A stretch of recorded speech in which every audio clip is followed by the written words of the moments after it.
Hey friends, I am sitting on my balcony at my hotel in Vail, Colorado. Not a horrible view, if I do say so. We're up here with friends and just having kind of a idyllic couple of days. And you know, I suppose if you my last two posts have been video post bombed by my daughter. She's completely taken them over. And it it it's so much fun to watch that happen. It's so much fun to feel her assert herself and be playful and want to say things. It's just the best. And I think, something that happens virtually every time we go away, virtually every time we break our routine, is that it's almost like this little mini caterpillar to butterfly transition takes place. It's like she blossoms into another layer of herself. The adventure of it, the newness of it. I want to go do this. I want to go do that. I want to chase this down. She's just after the next thing, the next fun thing. And not that she's not also doing that in her daily life, but I think there's just something about breaking routine and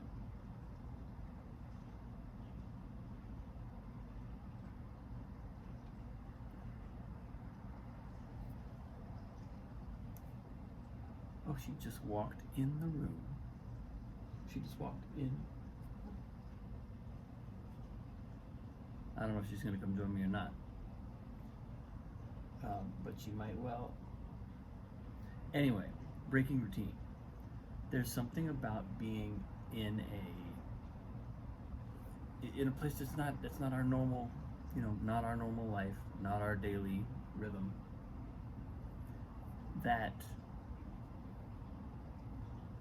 it's like it jogs a new phase into being.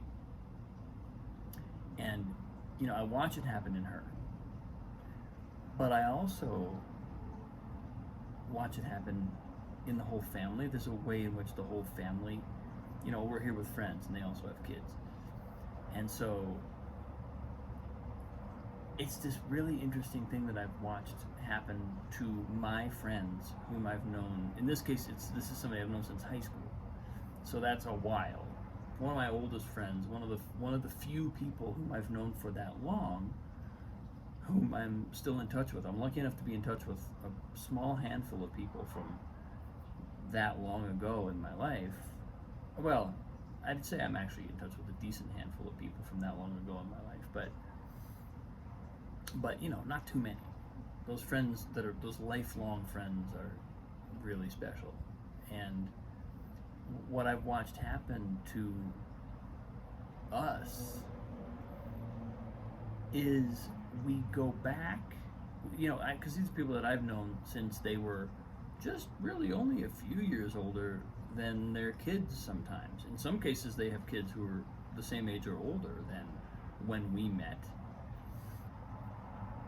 But other times, they're watching kids kind of catch up to just about where we were when we formed our friendships. And there's this thing that happens where it's almost like we get to go back and live that portion of our life again that we spent together when we were that age.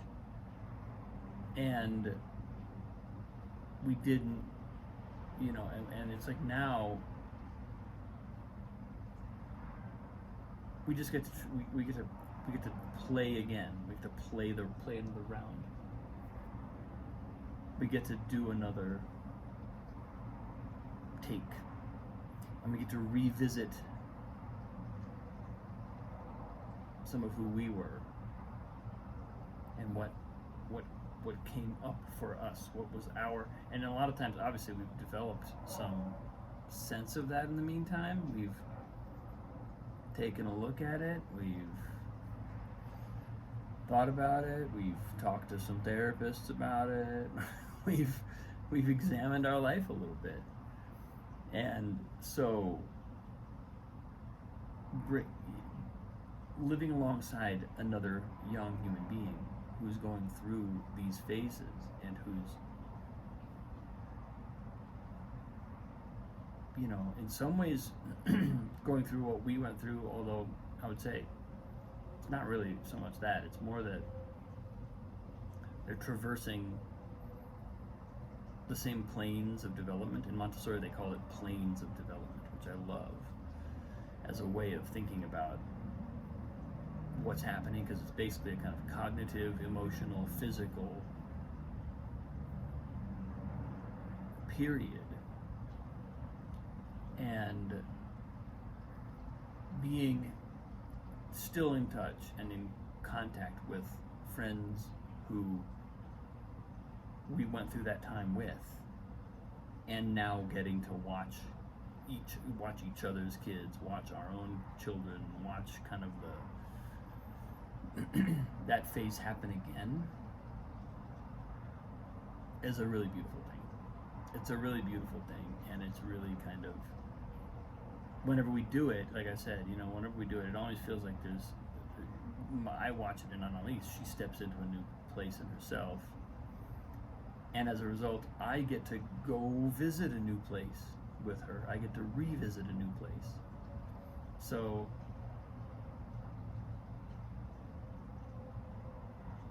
I think right now I'm just feeling a kind of real gratitude for that, and a sort of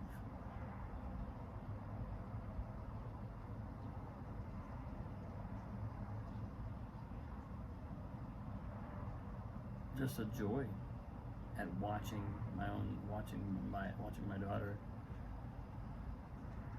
make these leaps.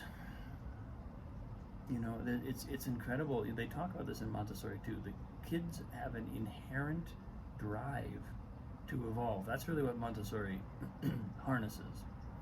Montessori doesn't think that there's nothing, you know, there's this idea of child-led learning. In other words, the child sort of chooses what to focus on, and therefore they, in a lot of ways, they follow their own impulses throughout their education. And that does not mean that they don't have anything to learn from their elders, or that they don't have certain all-around skills that they have to master if they're going to be able to operate in the world. It doesn't mean that they're often going to maybe need to lean on good teachers or, you know, assistants to be able to get what they need. It just means we acknowledge that there's an inherent drive to evolve, and that's going to express itself slightly differently in each kid, and each kid's going to find their way to what they want to do right now. And, you know, Annalise is one. She just takes a hold of something. Like today, there was this little rock ring that she wanted to climb, and man, and it's like around a fountain, right? So it's like this precarious rock ring of like chunky boulders that she wants to climb on top of, and then jump down, and then climb the next one, and then jump down, just go around this ring again and again and again. All the while, there's like a 6-foot drop into this fountain. It was an empty fountain, so I just stood in the middle and watched her. And you know, you watch your kid do this 5 times, 10 times, you start to get tired of it. You're like, okay, can we do the next thing? But that's not how it works. She wants to do it again and again and again and again. That's just how she is.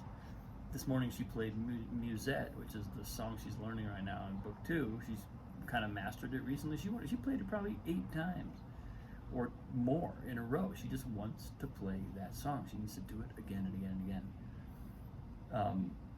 And you know, there's a place in all of that for the teacher or the parent to say, now it's time for this, or now we're going to do this thing that you don't want to do, but that's also part of learning the instrument or whatever.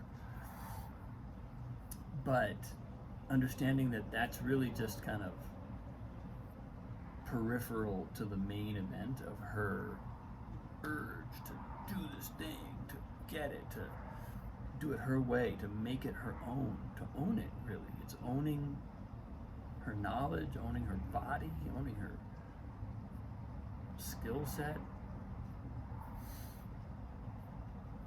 So that's just spectacular to watch, and it's a lot of fun to take these leaps, to go on these trips, break our routine, and see some fireworks happening in there.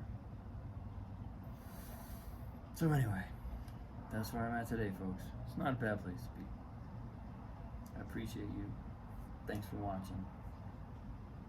Have a great day. See you soon.